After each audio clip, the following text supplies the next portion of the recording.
अच्छा, अब शाहिद हमारे साथ हैं, मैं उनसे बात करता हूँ। शाहिद, बहुत बहुत शुक्रिया आपने हमें ज्वाइन किया। और मैं सबसे पहले बड़ा मुझे अफसोस है जो कुछ आज हुआ, नहीं होना चाहिए था। आप प्रोफेशनली अपने सवाल कर रहे थे और जो इसहाक डार साहब ने किया वो बिल्कुल नहीं होना चाहिए था। आपका क्या ख्याल है कि वो आप उनके साथ थे, गुस्से की बुनियादी वजह, नाकामी, फ्रस्ट्रेशन, क्या क्या चीज़ थी? या आप समझें कि वो अब ये समझते हैं कि अब हम बिला शिरकत गैर हुक्मरान हैं, हमें कोई पूछ नहीं सकता और आइंदा भी हुकूमत हमारी है। किस चीज़ की वजह से उन्होंने थप्पड़ मारा आपको, आप क्या समझते हैं? देखिए कि समी साहब, सबसे पहले तो आपका बहुत शुक्रिया। इससे कबल भी 3 रोज कबल जो है इसहाक डार से मैंने जब IMF के हवाले से सवाल किया तो इसहाक डार के जो सिक्योरिटी गार्ड्स थे उन्होंने मुझे रोका और मुझे पर जो है वो तशद्दुद करने की कोशिश भी की, लेकिन फिर बीच बचा के मैं निकल गया। अब आज का वाक़या ये हुआ कि डार साहब जैसे ही पार्लियामेंट से खिताब करके निकले तो मैंने उनसे सवाल किया। मैंने कहा कि सर आज तो बात करनी चाहिए। उन्होंने कहा जी मैं तो पार्लियामेंट में बात करके आया हूँ। मैंने कहा सर IMF पे बात करनी है, क्या वज़ीर आज़म साहब भी उधर हैं, क्या IMF के साथ हमारे जो है मुज़ाकरात कामयाब हो रहे हैं, और जिसका आप अक्सर जिक्र भी करते हैं। तो जैसे ही डार साहब गए, कहते हैं कि आप जैसे लोगों की वजह से ये जो मामला है ये हल नहीं हो रहा। मैंने सर हम कोई सिस्टम का हिस्सा नहीं है, हम तो सिर्फ सवाल करते हैं। जिस पर इसहाक डार साहब वापस मुड़े, थप्पड़ मारा और मोबाइल छीनने की कोशिश की, और साथ ही मैंने उनसे कहा कि मेरे साथ। तो उसके बाद जैसे ही वो गाड़ियों की तरफ जाने लगे तो डार साहब ने जो है वो फिर पीछे मुड़े और सिक्योरिटी एहलकारों को कहा जी इसको पकड़ो और इसके साथ इसको वो सबक सिखाओ कि ये आइंदा कभी सवाल ना कर सके। फिर सिक्योरिटी एहलकार जो है वो मेरे पीछे भागे। तो मैं पार्लियामेंट की जो राहदारियां हैं उनसे भागता हुआ मैं अपने जो प्रेस एसोसिएशन का ऑफिस है वहां गया। ये सिक्योरिटी एहलकार मेरे पीछे है और कुछ जो जर्नलिस्ट थे उन्होंने शायद मुझे आवाजें भी दी, लेकिन मैं सुन नहीं सका क्योंकि मेरा ये कोशिश थी कि ये वीडियो क्लिप जो है ये मेरे पास महफूज रहे। और मैंने सबसे पहले वो अपने ऑफिस में भेजा उसी भागते हुए ही कि ये महफूज हो जाए, और मैसेज भी किया कि इसको हर तरह से सेव कर लें, कहीं ये अगर वो मुझसे डिलीट भी कर दें तो मेरे ऑफिस के रिकॉर्ड में मौजूद हो। उसके बाद ये हुआ कि जब मैं वापस गया उसके बाद मैं सीधा फिर प्रेस गैलरी में गया क्योंकि वहां पर सहाफियों की कुछ तादाद मौजूद होती है। मैंने कहा कि अगर वो फिर मेरे पीछे आते भी हैं तो उसे मैं थोड़ा महफूज रहूंगा।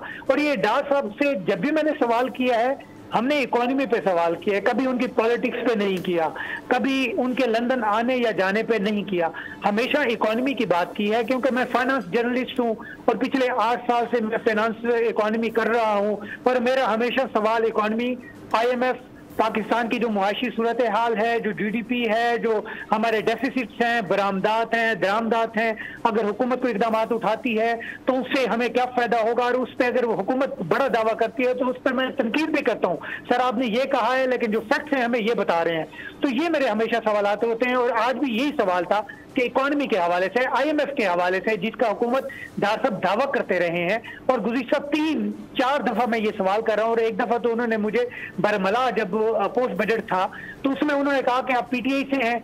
मैंने कहा सर मेरा PTI या किसी सियासी जमात से कोई ताल्लुक नहीं है, मेरा ताल्लुक सिर्फ इकोनॉमी से है, मैं सिर्फ इकोनॉमी के हवाले से सवाल कर रहा हूँ। आप जो इतने बड़े दावे कर रहे हैं तो मेरे जो सोच है, जो नाकिसुल अकल हम जो लोग हैं, हम ये समझते हैं कि आपके जो नंबर्स हैं ये इतने हो रहे हैं। अगर आप GDP बताते हैं 3.5% तो हम शायद उसको रियलिस्टिक ना माने, हम उसको 2% माने।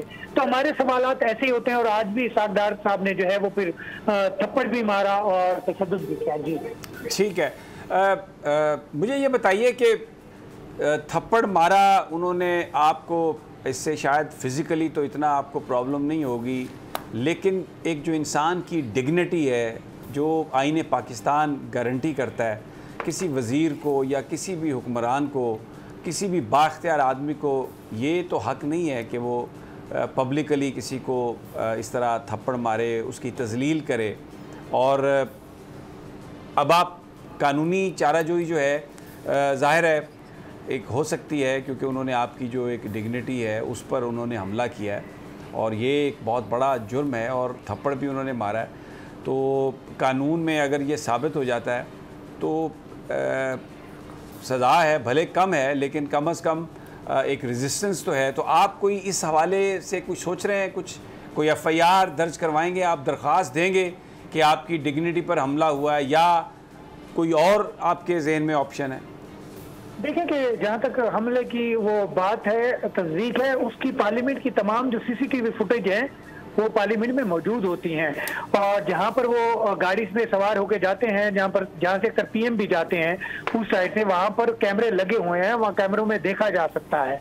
और जहां तक कानूनी कार्रवाई की बात है, तो कानूनी जो कार्रवाई है वो मेरे ऑफिस की जो मीटिंग है, ऑफिस के जो लोग हैं, मेरे भी ब्यूरो चीफ साहब हैं, हमारे जो सीओ साहब हैं, उनके साथ जो है वो मीटिंग हमारी कुछ ही देर में होगी।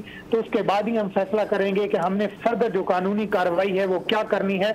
अभी पीआरए की जानिब से भी मुज़म्मती बयान जो है वो जारी किया गया है, और जो दीगर हमारी तंजीमें हैं उनकी जानिब से भी जो मुज़म्मती बयान है वो किया गया है। तो हम अभी मीटिंग करेंगे, उसके बाद ये फैसला करेंगे कि हमने कानूनी कार्रवाई करनी है या इसका जो नेक्स्ट अमल है वो क्या हो सकता है। जी बिल्कुल, शायद पूरी सहाफ़ी कम्युनिटी आपके साथ है। बड़ा ही अफसोसनाक वाक़या है, इसकी जितनी भी मज़म्मत की जाए वो कम है। बहरहाल ये रीत यहाँ पर हुक्मरानों ने डाल दी है। मैं ख़ुद भी इस बात का विक्टिम रहा हूँ, और थप्पड़ मारना, सरेआम तज़लील करना सहाफ़ियों की, रिपोर्टर्स, एंकर्स, सब हम एक ही कैटेगरी में आते हैं। इसकी इजाज़त नहीं होनी चाहिए, और मैं ये तवक्को कम से कम इसहाक डार साहब से ये नहीं करता था कि वो ये इस तरह करेंगे। बहरहाल अपना ख्याल रखिएगा, और पूरी सहाफ़ती कम्युनिटी हम सब आपके साथ हैं।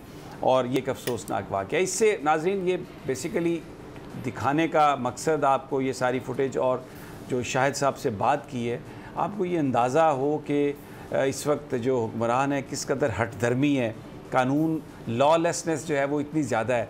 अब आप देखें, वज़ीर साहब हैं और उन्होंने मुंह पे थप्पड़ जड़ दिया। उनको इस बात क्यों? इसलिए कि वो ये समझते हैं कि उनकी अकाउंटेबिलिटी नहीं हो सकती, क्योंकि यहाँ पर रूल ऑफ लॉ नहीं है।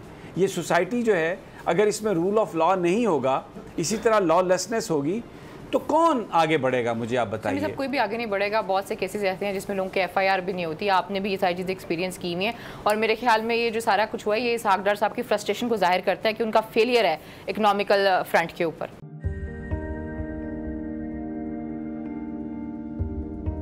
कैसे कैसे सितारे डूब गए, खूबसूरत नजारे डूब गए, ख्वाबों के सभी किनारे छूट गए, गमजदा दुख के मारे डूब गए। कितनी मुश्किल का सामना है यहां, कितने लोगों के प्यारे डूब गए। आओ मिलकर करें मदद सबकी, जिनके सारे सहारे डूब गए। आजमाइश में मिलकर एक हुए, नफरतों के इशारे डूब गए। कितने प्यारे हमारे डूब गए। कौमी सानहे की सूरत हाल से लम्हा बलम्हा बोल रखेगा बाखबर। गम की इस घड़ी में बोल तारकीने वतन के अहले खाना के साथ खड़ा है।